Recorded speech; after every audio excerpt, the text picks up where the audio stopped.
by the river. Doesn't do anything well. There is not one. I'm sorry. There was no creativity. As a Union fan, I take that all day. Another DP. We need to go get Mario Balotelli. Tuperas y tuperas, happy Tuesday to all. Welcome to a special edition of DOOP by the River here. We have a very special guest that we want to bring to you guys today. Before we dive into today's special edition of DOOP by the River, real quick, guys, if you're watching this live, welcome and thank you for tuning on in. Make sure you guys hit the like button, subscribe. We always broadcast lives right here on El Parcero Philly's YouTube channel. And, of course, if you want to listen to DOOP by the River, you can find us under PSN Radio. And, of course, you can find that wherever you stream from Apple, Google, and Spotify. All right, ladies and gentlemen, we are brought on to you today with Zach Lopasso and Justin Connor Casey body double. Gentlemen, how are we feeling today for this special edition of DOOP by the River? Awesome. Always down for a double dip of DOOP by the River. Yes, guys. And everyone has been so excited, giving this guy so much love here in his 2 seasons now with the Philadelphia Union. Ladies and gentlemen, please, without further ado, let us welcome the one and only Danny Higginbotham. Danny, what's going on? Welcome to DOOP by the River. It's a pleasure to be on. That's some introduction, that is. So I've got not got much to live up to now, have I? Oh, a little bit of pressure. How are you all doing? We're doing great, Good, Danny. good. Yeah. Just like the rest of the Union fans, we're excited over here. We got some big aspirations. It feels like in Philadelphia, the Union and the Sixers, our minds are going into some crazy places, which I'm sure you're hearing a lot about, Danny. Yeah, I am. I think basketball is probably the one sport that, as of yet, since I've been over here, I haven't quite gotten into yet. Fell in love with NFL. Nice. The last season. Like at the start, found it a little bit complicated, but then as it was starting to go along, really, enjoying it. And then the playoffs were just incredible. Obviously, you want the Eagles to do better, but just anything that could happen did happen over those weekends. And yeah, I can't wait for that season to start. NFL again, it was brilliant. Trying to get an understanding of it and getting more of an understanding of it makes it so much better to watch them. I guess I do have to ask. So obviously in America, there's a 50-50 with the NFL fans of how they feel about the London games, playing in Wembley, playing in Tottenham Stadium. Has it worked for the Brits? Have they caught interest into it with playing in those popular stadiums? Yeah, 100%. I go back to, let me think, probably the early 90s. NFL was huge in England then. Wow. I remember. Yeah. There was always dedicated shows on one of the channels. I think what really got it going in England was the clothes, the hats, everything like that. And that was probably the early 90s. And I think the first for it is there. They do like a show on Sky Sports every Sunday, similar to like the Red Zone, is it? Yeah, so similar to that. I've got a number of friends at home that are constantly watching it, obviously staying up till late. So, the thought of having some more games in England, I think, is brilliant. And it'll only grow. It's growing all the time in England. So, long may that continue as well. Absolutely. We definitely like to hear that. Well, let's get to our sport, football, soccer, however they like to call it. Listen, for you, I'll be completely honest, Danny. When I heard the news that you were going to come on the team, I was a little skeptical because we had Tommy. People love Tommy. Doop in the old onion bag is something that we will always forever hear. For you, how's it been? You're in your second season. Obviously, people have loved you. It was a quick transition for you. How's it been for you in the booth? It's been brilliant. It's been probably better than I expected. Just everything, the way the professionalism of everything around the club. Obviously, the team doing really well on the pitch, but the media side of things as well. The way that they do games, everything like that. And the biggest thing for me was that when I first started, I didn't want anybody thinking that I'd just come over here, just for an easy job, so to speak. I wanted to make sure that the first game that I did, people knew what I was talking about. That was really important for me to start as I meant to go on. So I watched all the games from the previous season. I'd had them sent to me. So I knew everything about the club, knew everything about the players, had spoken to the manager. And, that for me is a big thing, because the last thing you want is when you are, going into something new, you don't want anybody turning around and going, he doesn't know what he's talking about. So I was able to speak with confidence from the minute I started doing the games, because I'd watched obviously all the games from the season before, starting from obviously there was a couple of games, then it was MLS's back, and then Yeah. a number of games after that, and then to Union obviously winning the Supporters' Shield, and then my first game was actually the playoff game when they got beat at home. So that was obviously a difficult one to take, being the first game, but yeah, that was so important for me. So when I then did my first game, which I think may actually have been into Miami at home, you know, I was speaking off knowledge then, because I'd, you know, watched so many games, and if I wasn't able to watch them live in England, someone from the club would send them to me, so I was able to catch up, and I had a whole notebook of everything to do with all the players, to do with the systems, the styles, and you know, that was something that I needed to do, just to make sure that people weren't looking at me and going, "You just come here, you know, for an easy ride," so to speak. I wanted people to know that I was fully into this, and you know, that I was taking everything serious and trying to be as professional as possible. Absolutely. I mean, obviously, we know your expertise in tactics. We hear it every match. But I think what impressed me most about you so far is your knowledge of the whole entire league as well. Like, you've caught on very quickly what's going on within the league, not just the Philadelphia Union. So definitely thank you for that one as well. No, it's been great. I think obviously my education on the Western Conference isn't obviously as high, because ordinarily, you know, they only played 2 games against Western Conference teams last season. Obviously different this season, so that will give me a better understanding of the Western Conference. But what I will say is that as a community, MLS, everybody helps each other. And that for me has been the biggest thing, because you come over here and it's in England, football, as we call it, obviously, is the be all and end all. That's the number one sport, and the rest is below. Doesn't matter what sport, the rest of the sports follow.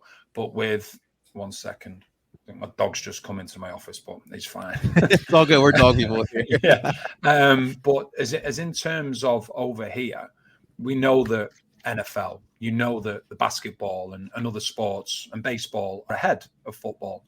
So for me, I got a real understanding straight away that I was able to come in and just sort of be part of this family that's aiming to push football as much as it can to enable the growth, and to be part of that's absolutely brilliant.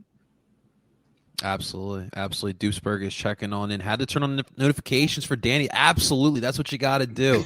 I was bragging about Danny when he was on the PL post-match episode this weekend. I was bartending and shouted, that's my color commentator. We all get that sense of pride with you, Danny, for sure. Justin, a Man U fan to a Man U grad. Any questions for you really want to go there? No, I think both of us know the struggles that the team is going through. You could be an Everton fan, Justin. Okay, you could be an Everton fan. Yeah. I just want to ask how a guy from Manchester ends up on this side of the pond marrying a girl from the Philly area. Yeah. And spending your summers at the Jersey Shore. Oh, yeah. I mean, Philly and Manchester don't seem too dissimilar, so it must feel kind of similar to home. One of the biggest things that I was asked when I first joined Philadelphia Union. Obviously, I've been coming to the Philly area now for the last 11, 12 years. One of the biggest things that stood out to me, and I was asked the question as well, you know, how similar is it to where I was brought up in Manchester? It's so similar. It's incredible. It really is. And, you know, Philadelphia supporters in any sport, and I say this the same in Manchester as well, you know, whether you're a Manchester United fan, whether you're a Manchester City fan, whether you follow the Manchester Storm, whatever it may be, certain sports that are happening in Manchester and in the Northwest as well, people will forgive you having bad games. That's not an issue. What people don't forgive you is a lack of work ethic, a lack of work rate. And, you know, that's something that I think realized and noticed at a very, very early point in Philadelphia as well, is that, you know, fans aren't daft. Fans can, you know, cut through all the rubbish and what have you.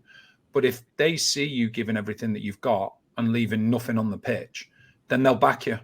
And, you know, that was sort of my upbringing as well. And I even go as far to say, you know, the Premier League team that I was probably at for probably the most amount of time, Stoke City, similar area, similar side of things. And for me, when you come here, you see it with Philadelphia Union in particular, when you speak to fans, that's all they ask for. So as a player, when you're joining a club like Philadelphia Union, or when you're attached to Philadelphia Union, you know what's expected of you. And I think what Jim Curtin's done unbelievably well, and certain clubs that I was at when I was playing, what managers did, which was very, very clever, was that they made sure that the team mirrored the city. And if the team mirrors the city, then you're in a good place.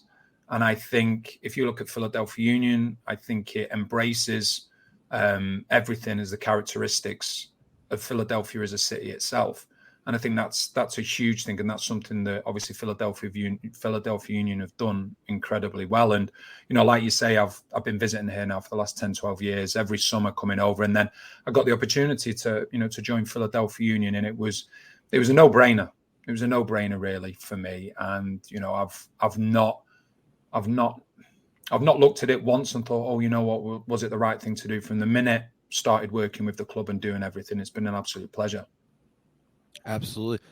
Danny, we won't get into Man U today, but what I wanted to ask Please. you, look, you were brought up as a player through the notorious Manchester United Youth Academy. And obviously here in America now with the Union, they are getting a lot of high praises. Number one, have you been able to engulf yourself into the Youth Academy of the Philadelphia Union? Are there any similarities to what you saw in Manchester United, and just your thoughts on it? Yeah, so last summer, I think it was, last summer, my eldest son came over, and Philadelphia Union were absolutely brilliant. He came down to watch training with me one day, and Jim Curtin just said, would you like to train? So, my son obviously loves his football. He's like, yeah, that'd be great. So we trained with Philadelphia Union too during the summer, and he loved it. So from that perspective, I got to spend more time with more people behind the scenes, people like, Marlon LeBlanc and coaches like that are just legendary coaches. And the one thing that stood out for me, and this is the only way you get success at any club if you're aiming to bring younger players through, is that all the coaches sang off the same hymn sheet.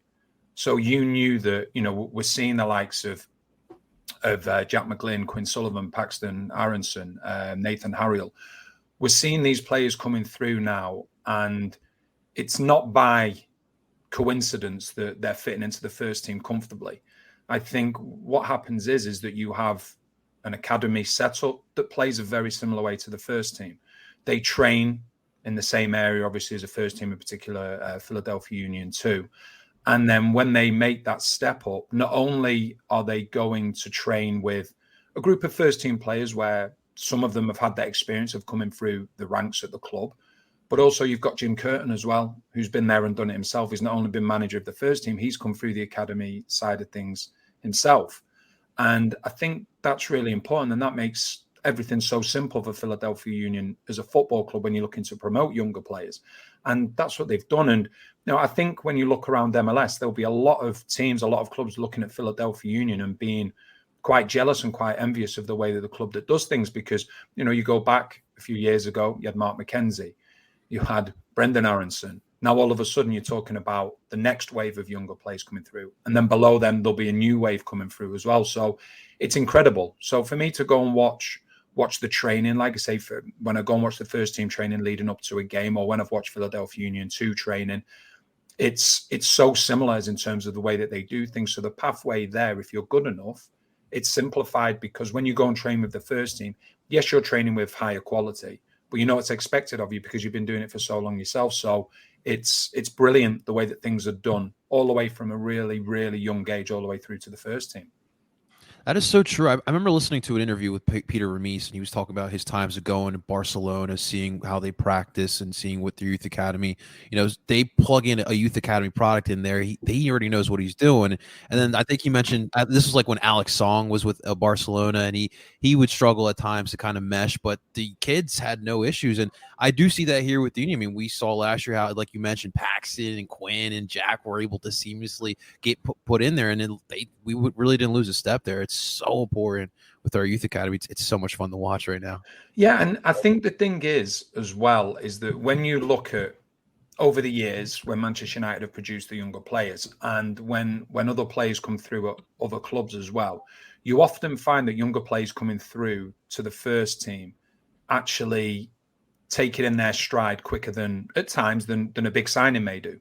because they've been embraced in the identity and the philosophy of the club for so many years that it's just that next step for them. Whereas at times you can go and sign a big player, and this is clubs all over the world, and it can take them a little bit of time to adjust because they're not used to the way that the club works. And that's been the big thing for me, seeing the younger players coming through. Usually you would think younger players coming through, have that first touch, make it safe, just grow into the game. Not with the lads that I've just mentioned. They want to create, they want to score goals, they want to try something different. That's full credit to them for having the confidence, but it's full credit to the coaching staff for giving them the belief that they can actually do that.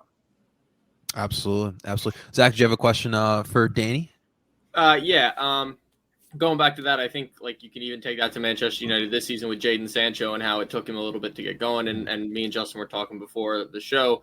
The past 3 weeks, Jadon Sancho's probably been Man U's best player. And then taking it back to the Union, I think you can look at Daniel Gazdag last season. A lot of people wanting Paxton Aronson to start, maybe over him, maybe Quinn. And that's because when they were in the game, it did look like they had understood the system a little bit better than Daniel Gazdag did last season. And like you said, it's because of that fact that it does take a little bit to get acclimated. Yeah, 100%. Sorry. And I was going to take that into my question. So we see in the MLS, the number 10 position is very prevalent, whereas a lot of places around the world now are kind of going away from that number 10. Why do you think that is so big in the MLS compared to other places around the world? And then going back to the Union, do you think Daniel Gazdag can get to the place of a Zelarayan or a Hani Mukhtar and produce at those levels like they have the past couple seasons? Good question. Yeah, it's a very good question. Specifically, the number 10 position. It is an interesting one because I think what you're seeing a lot of times now is we've seen it with Manchester City playing with a false number 9. We've seen it with Tottenham. They're as good as play with a false number 9 as well because Harry Kane, he's not this focal point. He doesn't play as the focal point anymore. Chelsea was seen doing it as well. So yeah, it's an interesting one. The number 10s, I think one of the things is, and I saw it when I was younger as well, some of the most talented players in world football are South American. And, this is just off the top of my head. Like I say, it's, you've caught me a little bit off hop. I haven't really thought too deep about it. There are a lot of quality South American players in MLS. And a lot of the times when we think about South American players, we think about players that just take your breath away, where you're like, wow, where did that just come from? And they are the attack-minded players, so potentially something along those lines. Obviously, with a team like Philadelphia Union, when they play with a diamond, then obviously you're going to have a number 10 playing at the tip of the diamond. A number of teams still play a 4-2-3-1. So it may be to do with the systems, but I think as well, the amount of talent within MLS, and like I say, a lot of it is from South America, how they've come into MLS, and some of the plays that you see, it's just like, wow, these are talents. Really, really big talent. So that could have something to do with it, as in terms of the abundance of number 10s, I guess. As for Daniel Gazdag, I think him joining the club last season, I think that was a nice settling in period, I think, for him. I think the biggest thing for him last season was getting to understand the press, because the number 10, people talk about, well, you've got to be a player that can create. You've got to be able to do things, but be able to pick a pass. But when the way that Philadelphia Union play, usually it's the player that sets off the trigger for the press as well. And I think that's something that took a little bit of time for him to get used to. And then what we saw towards the end of the season, when they were struggling for centre forwards because of injuries, that's when we saw the Christmas tree with the 4-3-2-1. I think Montero at the time probably took a little bit of the pressure off Gazdag as well then, because there was 2 number 10s. Now, the start of this season, it's like, okay, well, the shirt is your own now. There is competition, no question about it. I think Paxton Aronson will be putting pressure on him, and that's what you want. Top players embrace pressure. Now, obviously, I think the majority of the team was slow starters in the first game against Minnesota. I thought Daniel Gazdag, I thought he was decent against Montreal. I thought it was a really good performance. I look at him and I think to myself, this is a player with talent, and you just want him to believe in himself more, because I think he has the ability. I don't think there's any doubt about that, but it's just him getting it out of himself on a consistent basis. Because what was really interesting, and when I talk about the belief, you're attacking players, the biggest thing that they live off is confidence. If you get the opportunity, not that you're going to, but if you can look back and remember, the 10 minutes after he scored against Montreal, he was a different player. A completely different player. He was like, oh, okay, yeah, you know what? I've still got this ability. I can put the ball into the back of the net. And, you physically saw the belief in him grow. You physically saw his stature grow as well. And, that can only be a good thing. So, I think based on that and the fact of there is going to be pressure on him, and that's what you want at clubs, because that gets the best out of players, then, hopefully that then in turn will get the best out of Garsdorp. Danny, so I am a proud Colombian American. I am a proud Colombian national team fan. I really hope the 10 doesn't go anywhere, because obviously our history with the 10. Would you agree with what I said then as in terms of number 10s in MLS? Would you say that may have something to do with it? Because that's the only thing I can think of. I mean, there's so many South American midfielders in this league as well, and it's a great place here. And I really do hope we can get more Miguel Almiron sales in this league. I do see that future for this league. I don't mind having these young kids come in here from South America, play a couple of years, and get sold to a Newcastle or you name it. I know Alphonso Davies is a wing back, but getting sold to Bayern, really big deal as well. But just being that selling league and for the South American players, and another thing too, Danny, what's really important, we see with Sergio having the ability to play here, raise your family in America as well. It's really huge as well, and I think this is a great opportunity not only for their careers but also for personal lives as well. And so it's a lot of fun to watch. It sucks sometimes when I see like Chata, doing those bicycle kicks. I'm like, I wish he was doing that. You mean Chara always seems to know how to score his bicycle kicks these days. It's just bonkers. He goes for it, and it's been working. I still got Ali, so I'll take that. There's just no dull games in MLS. You just don't know what you're going to see, and in the nicest possible way, it's because, and I want to get this to sound right, it's the lack of respect from one team to another. And I mean that in the nicest possible way. Teams don't go and go, oh, wow, oh, hang on a second, we've got no chance in this game. Teams like, you know what?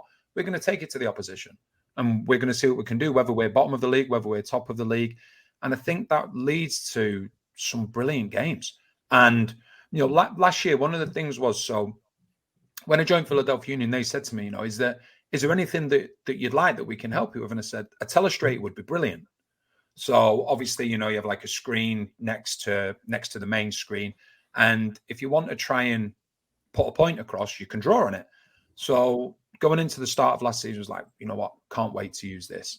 I think throughout the season, I used it 3 times at the most. And that wasn't from the want of trying, because I'm saying to the producer, I'm saying to Jordan, next break, can you just get this? Because I want to put this in a replay.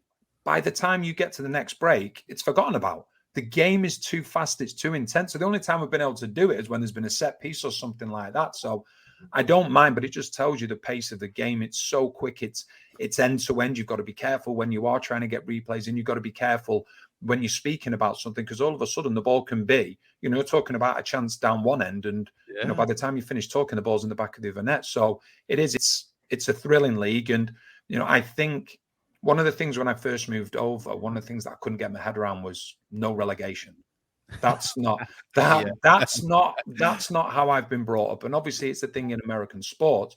So I was like, well, what does this lead to? And then all of a sudden people are saying to me, just wait for the playoffs in all these sports. And then all of a sudden the playoffs begin. It's like, okay, yeah, I see where you're coming from. So it's still a little bit different for me to not see promotion. To not see promotion and relegation. But when you've got the playoffs at the end, that adds to that just incredible excitement, as we saw from Philadelphia Union's perspective last season, both good and bad. Yeah, it just adds to the hype at the end of the season. No, Danny, there is promotion. It's just if you have $300 million, like that's in Cincinnati, you can buy your way out. Yeah, it is a little bit different. But then even when you look at that has its positives as well.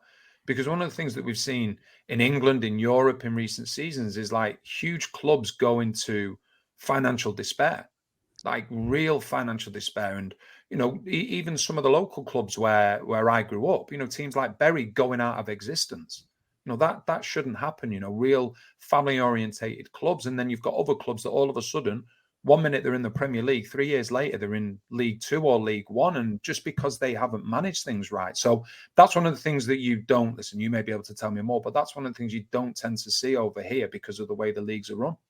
No, I think the only place you see that, and it's why I've said for a while that until the structure is set up in this country for promotion and relegation, with the way that the Premier League and Bundesliga and other leagues have essentially parachute payments to help teams go down, you see a lot of USL teams, and that's why the USL has kind of consolidated itself into these three leagues, into creating stability, because I mean, over the last 2 decades, there have been a number of teams that they're doing great for 5 years and then they just close their doors. Yeah. And I think that until you see that more stability, and you're starting to see that now with USL, I believe, is implementing some form of promotion and relegation. That's good for a lot of those smaller markets like a Tulsa, an Oklahoma City and Sacramento. A lot of these centers are probably aren't going to get an MLS franchise. So it is a help support local. And so I think it's an adjustment for people to say, oh, wow, you don't really have promotion and relegation, but there still is a structure. It's just a slowly developing one at that. I just would find what would if we had promotion relegation, right? And what would American sport say if MLS final was between Albuquerque and Montana FC? What would they say awesome. if It'd be awesome? I don't know, but FC Cincinnati would be literally and to put in Dave's perspective, non-league football. It would have just been bad at this point. Yeah, it would be. The whole dynamics would have to change, wouldn't it? I think first and foremost, obviously, that there would have to be a lot more teams, I would have thought, to create that scenario where you can have it. And then there's other scenarios. It's the playoffs. It's then all of a sudden it's like, one of the things, if I'm looking at things myself, right, I want to be part of a club that's getting a franchise. I don't want to be paying a considerable amount of money for a franchise knowing full well then that I could get relegated in the first season. Yeah, so that, yeah. And but that's common sense. I just feel that the way MLS do things at the moment, as in terms of, listen, there may come a time when there is promotion, when there is relegation, as in terms of the MLS side of things. But I just think now you're looking at all of these teams, some of the stadiums, some of the and the crowds now, the growth. MLS is on a really, really good path. I know we saw another expansion team, Charlotte, 75,000. That's great. Their home game. I think. Listen, you can tell me more, but I think if someone would have said that 7-8 years ago that an expansion team is going to come in, they're going to have 75,000 at the first home game, people would probably laughed. So that tells you that the country's doing something right when it comes to football, and long may that continue, because the room for growth of the sport in this country, obviously with the US men's national team doing well and the young players that are coming through as well, the sky has to be the limit. It's as simple as that, because I just think there is so much room, and I think it's exciting times for football in this country. For me, a win as an MLS fan was 2018, the MLS Cup final, Atlanta versus Portland in Atlanta. I think they drew 70-something thousand. The Super Bowl that year was in Atlanta for the Patriots and Rams, and I believe they only pulled 50,000. And for me, I was just like, let's go. Here we go. We just outdid the Super Bowl. Let's go. So that was a lot of fun. But that's stuff that we have to continue seeing. And a lot of these stadiums don't hold a lot of fans, but it's about that atmosphere when you're seeing supporters groups and fans in stadium singing in the same song together for 90 minutes. I think that's all special, and it's just this culture is growing in America for the soccer. It's amazing. Yeah, I think the entertainment side of things is brilliant, because obviously I got involved this season in the first hype video, where I've never been so cold in my life. It looked cold. I think that helped with the video, but we're doing it, and obviously the weather was supposed to be mild, and then it just took a turn. It took a turn for the worst, and we're sat outside there, and it's okay, how long is this going to take? Obviously, we're going through it, and everybody involved was brilliant. But then after about 25, 30 minutes, we've got to go inside. I couldn't speak anymore. We're all shaking. We're going to be sick. And then we come outside and finished it and finished it off then eventually. But just things like that, it's it all adds to the entertainment. When you turn up at the stadium, you've got the Sons of Ben, you've got all them, obviously got the music and everything going as well. And it's brilliant. It's a show for everybody. My kids come to all the games with my wife. They love it. It's just a brilliant experience. So, that's something that I look at and think, it's great. And it's when you're trying to grow a sport, it's all about the next generation. It's all about the next generation and getting them clued into it and giving them the option. There's so many great sports in America, but can you get the next generation to be like, yep, you know what, like American football, but I also like English football or European football, whatever you want to call it, soccer. And I think that's really important as well with the next generation of supporters that are coming through. Yeah, I think I'm noticing that, like, my generation, the millennials, and the generation after that, the Gen Zs, they're really catching on to soccer, especially with, I think internet really has helped the sport as well. It's gotten to other new markets that it hasn't been able to, and it really is growing worldwide. Danny, before we move into this current squad, I wanted to ask you, how's the relationship been with JP? You guys have that chemistry. He's a legend. American sports legend. Like you can't turn on a national team game without. So I remember, the day we got JP. His first season was I was like, wait, this is the same guy I've been watching, call U.S. men's national games, and he's calling our games. I'm like, I don't know if people realize the impact that he's had on broadcasting and on soccer in this country, to say, yeah, he calls our games is a pretty cool thing. No, he's brilliant. So, like, one of the things we'll have a laugh about is that, when we do commentary, there's certain things that I'll say, which are obviously very English, and there's certain things that JP will say that is how Americans say things. And then instead of either one trying to correct the other, it's just like, okay, that's just how it is. And then if JP comes back, he's brilliant. He's such a great character. If he says, well, this is how we say something, yeah, but England invented football, so you're not going to win that one. But before we did our first game together, we had like a Skype call for about an hour and a half, just so we could actually speak face to face without actually seeing each other for the first game. And by the end of that hour and a half conversation, I felt as though I'd known him for 20 years. He has been just an absolute pleasure. As you say, he's a treasure. Yeah. He's a treasure of the country. He's a treasure, obviously, of Philadelphia Union. And, it's a privilege for me to work for him. When I was in England, I worked a lot with Martin Tyler. And, that's the pedestal that you put both of them on.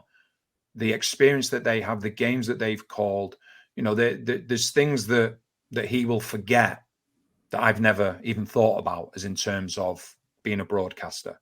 So he's brilliant, and he was great with me from the word go. And, we'll speak before games, as in terms of the week leading up to the game and things like that. And he's just, the biggest thing for me is that when a commentator and a co-commentator are working together, the biggest thing I find is that you have to like each other.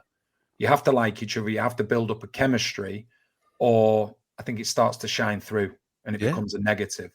And like I say, I've been asked about JP on numerous occasions. I cannot speak highly enough of him.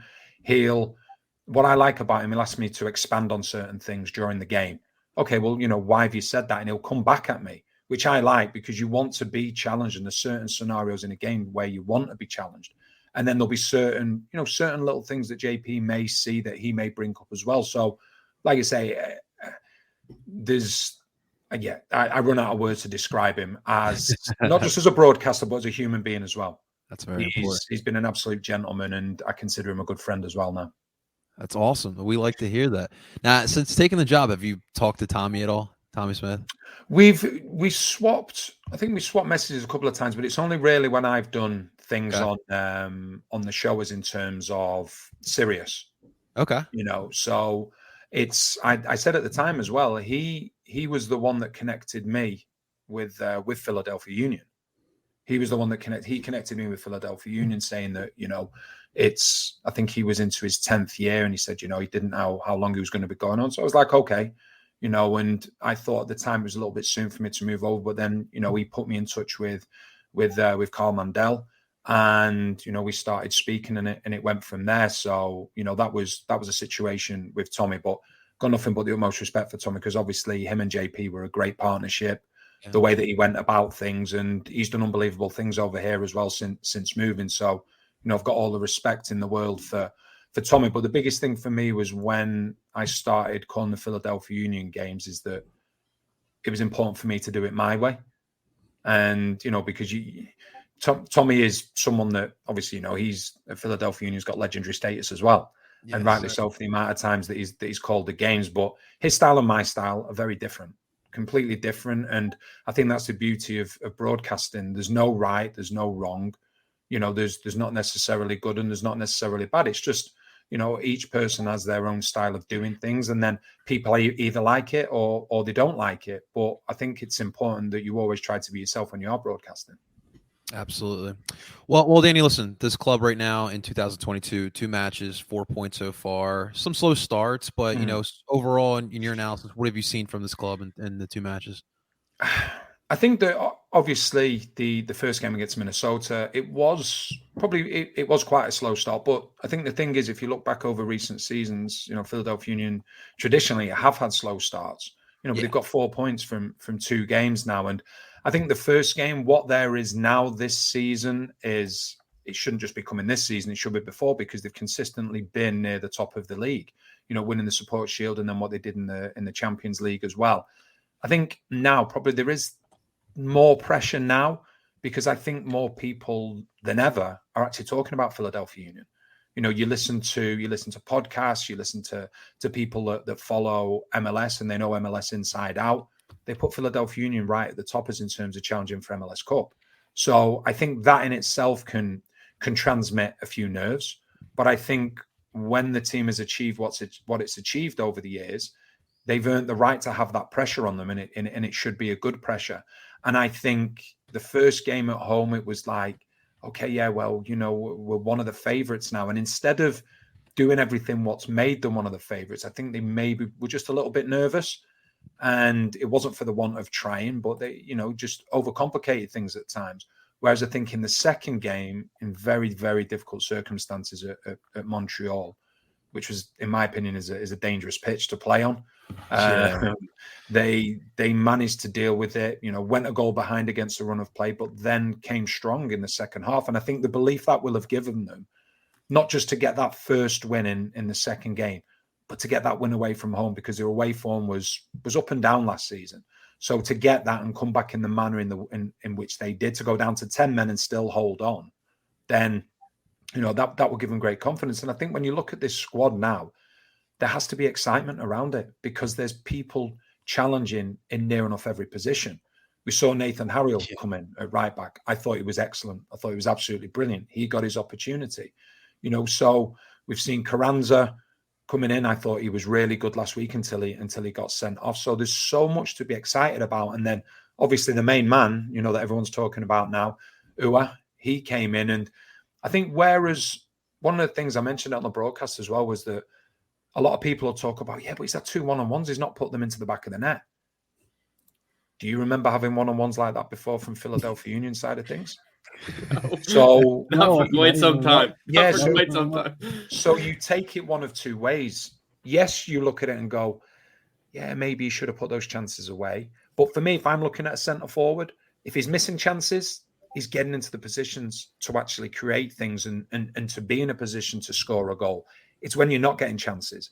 And, he came on and all of a sudden he finds himself getting 2 one-on-ones in, the short amount of time that he was on. So I'm really excited to see him. I think he could be, a real fan's favorite.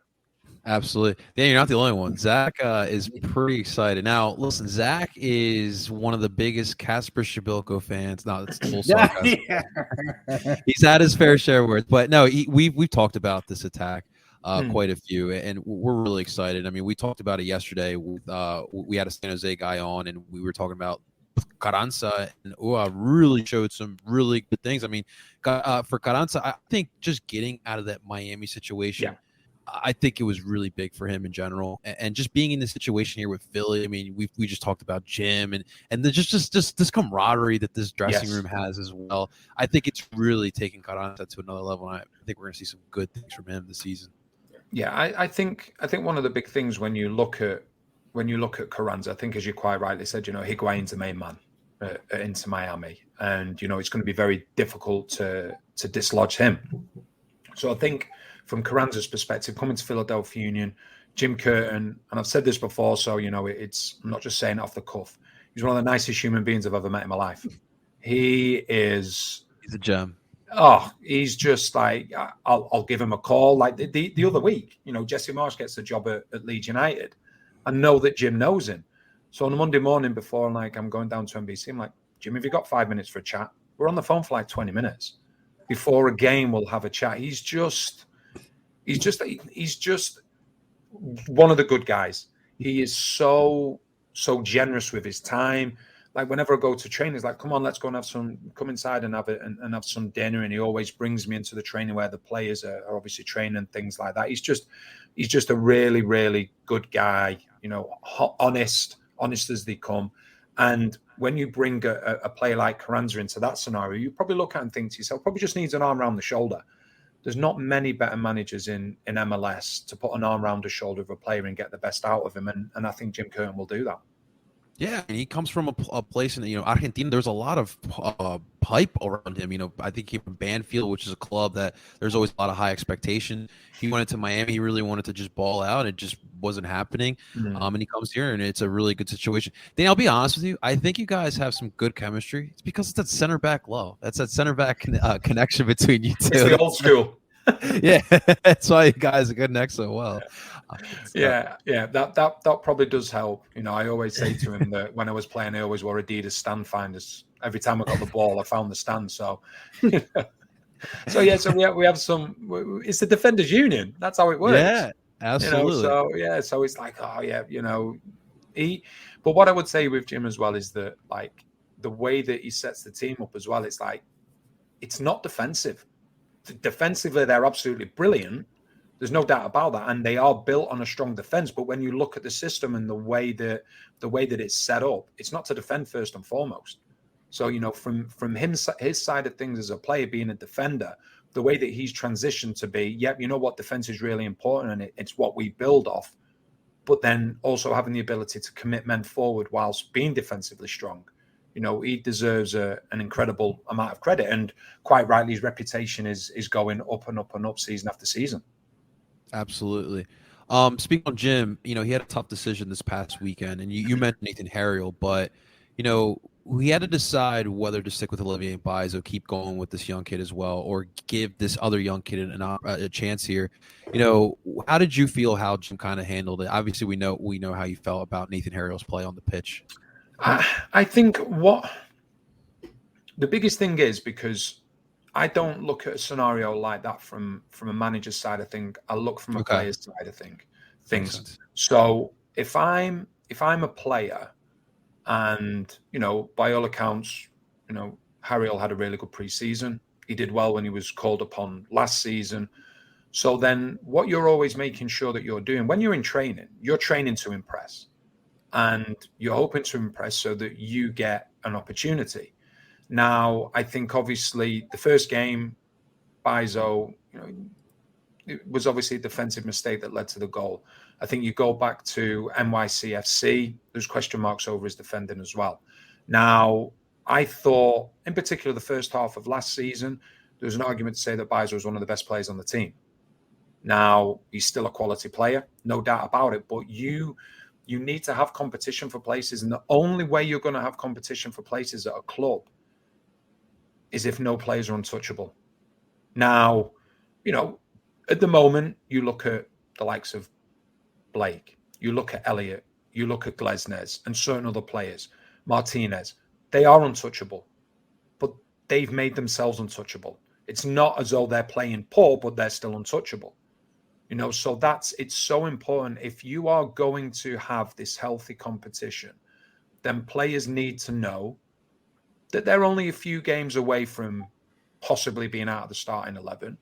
And the players that are outside the starting 11 need to know that if they keep impressing in training, then they may only be a game or two away from playing themselves. And that's what you want from a player's side of things. And I think with Jim, I think he's the same age as me, so he's relatively fresh from that side of the game. So he knows the players, he knows how they're thinking, and that's probably one of the things that he probably looked at and thought, well, the player's playing really well. I've got to give him an opportunity, especially if a player in his position isn't performing. And that's what it does. And now the aim now is Bizo looks at that and goes, okay, you're going to challenge me for my position, are you? Well, you know what? I'm going to go up another level. Then the challenge is to Harold is like, okay, well, I'm going to make sure that I stay in the team because I'm going to keep performing. And that's what you do. You look at all the top teams in world football. There's competition for places, because what you can find, if there's no competition for places, then complacement sets in. And when complacement sets in, there's only one direction you're going in. So that's my take on it. I think that, personally, I thought that it was the right call. Was I surprised? No, not overly surprised. Was it maybe a little bit unexpected the second game of the season? Potentially.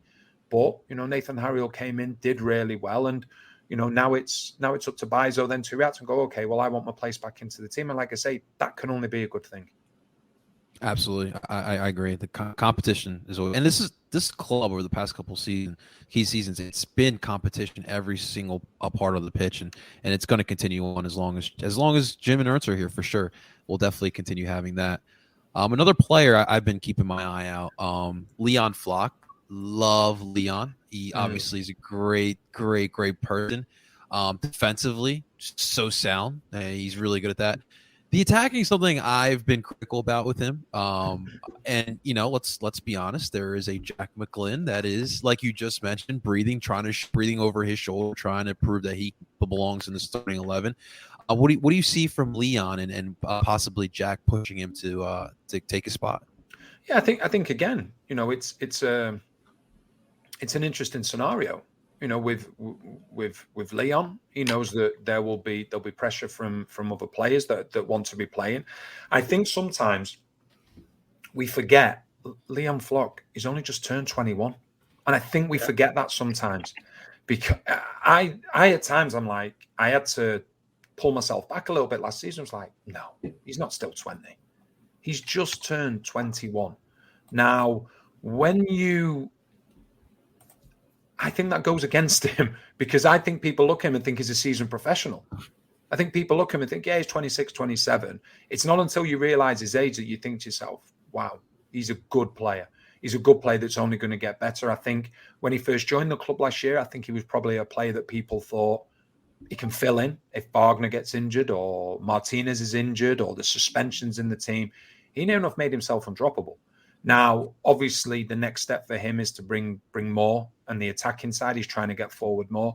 But then there's another way that you can look at it then and say, right, okay, Wagner, one of the best left backs in MLS, one of the best attacking fullbacks in MLS.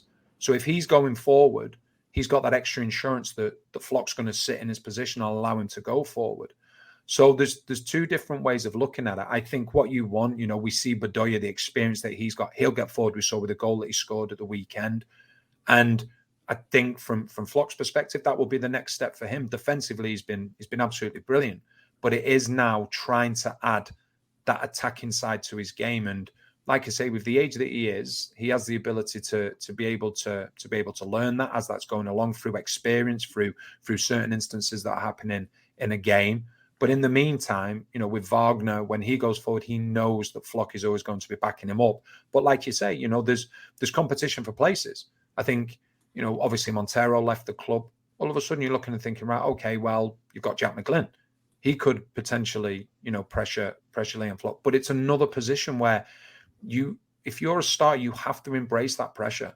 Because if you embrace that pressure, it will make you a better player. And that's what, Philadelphia Union have got now. I think there's an argument to say that this is probably one of the strongest ever squads that they've had. And there is competition for places in all different positions.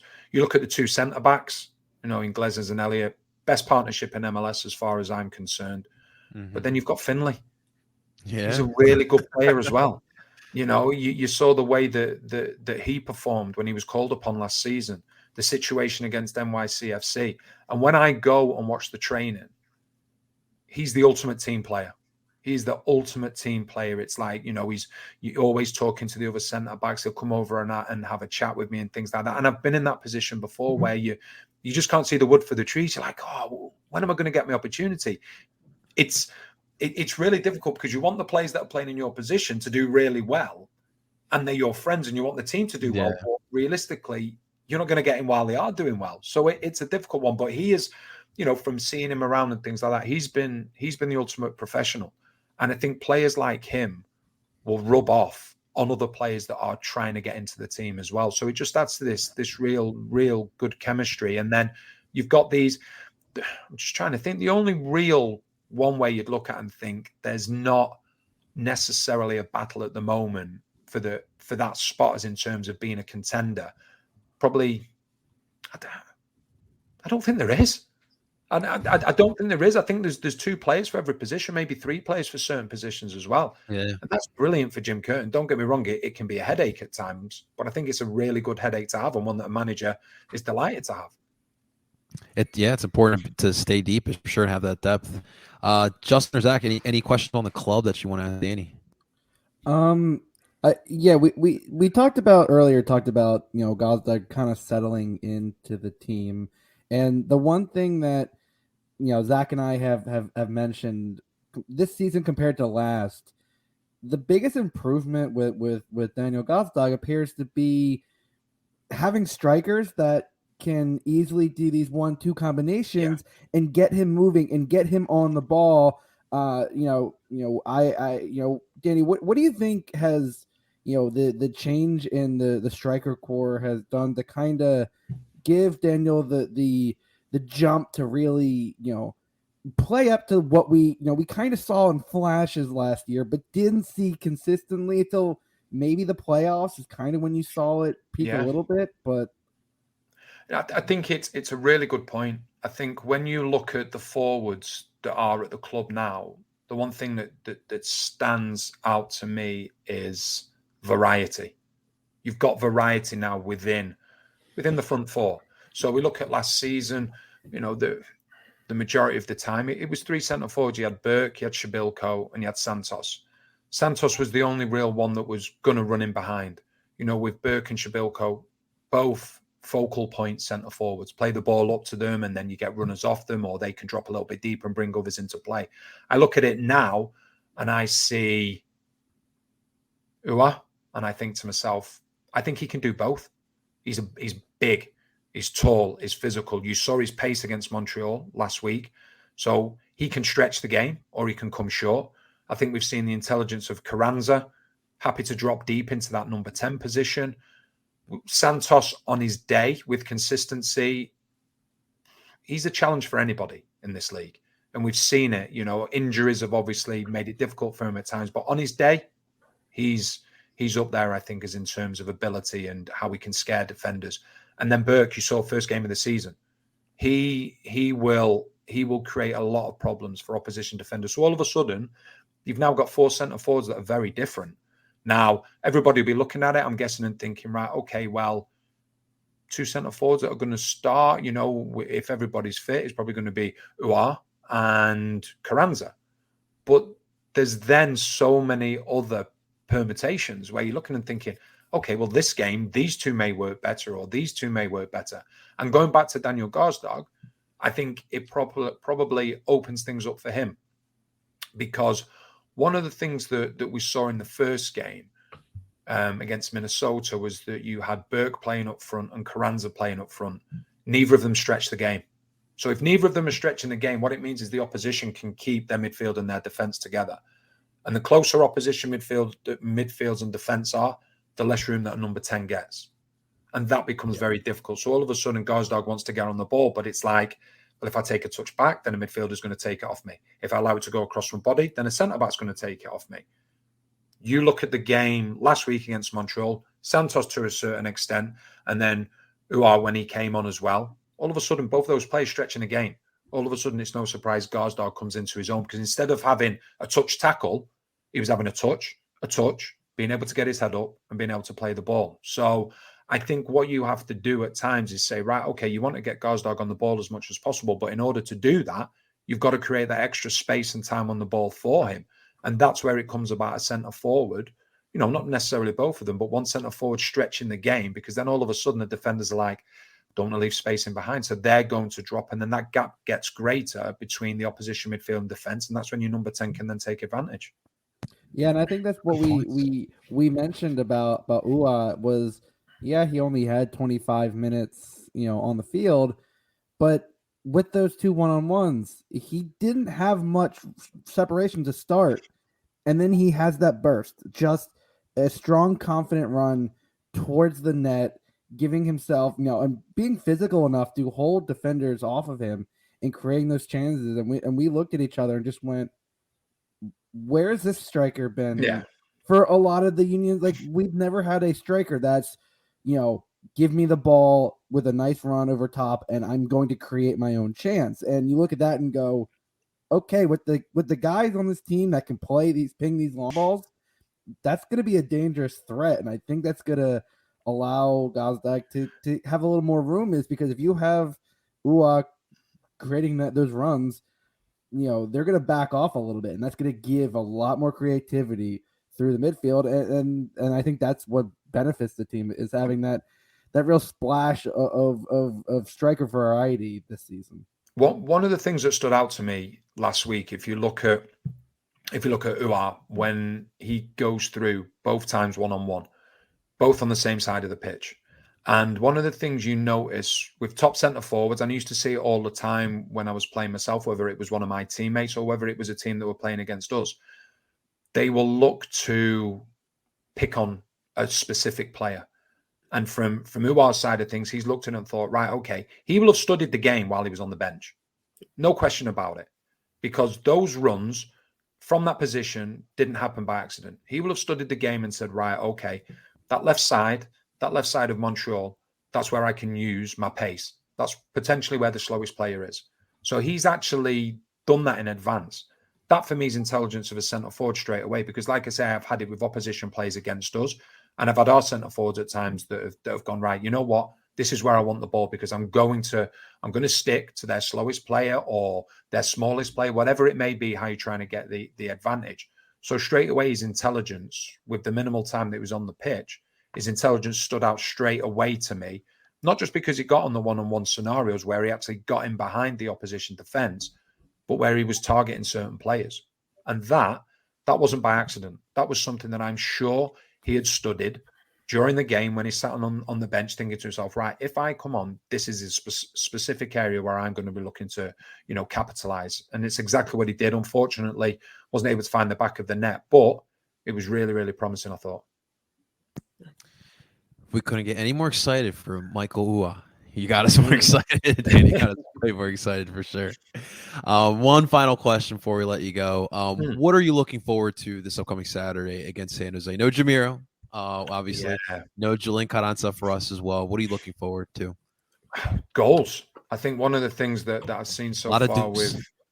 Yeah, I think one of the things that I've seen with San Jose this season so far is that they love to attack and they just go for it. And, it seems to be very much, I was trying to think the coach's name. Is it Almeida? Mateus Almeida, yeah. Almeida. I was saying very Bielsa-like. There you go. That's what I was going to say. He seems very, very Bielsa-like. Now, I'm my way or the highway, and it's not always worked with great results. Like, but it always leads. Of the last few seasons have had their moments where they're like, are they the dark horse contender? And then everyone is like, players have even said, have played for them, go, we just get burnt out, tired. Yeah. And like, you can't keep man marking for 90 minutes after like 60, 65. You've seen it with Red Bull and, a couple years ago. It just, you can't sustain that kind of thing. And Almeida's tweaked it a little bit, but not as much as people seem to have thought.